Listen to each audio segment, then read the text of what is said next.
قاعده اول ملت عشق بیانگر این است که خدا در کجاست.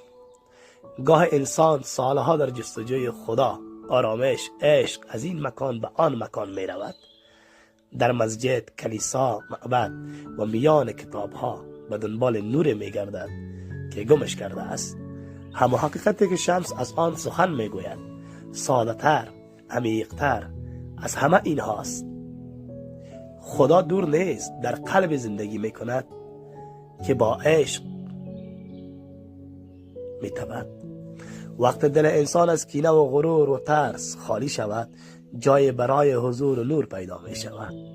آنجاست که آدم می فهمد عشق فقط یک احساس نیست، پلی از میان انسان و خدا. کسی که عاشقانه زندگی می کند حتی در سکوت صدای خدا را می شنود و در تاریکی روشنایی را می بیند. شاید به همین دلیل است بعضی آدم ها بدون آنکه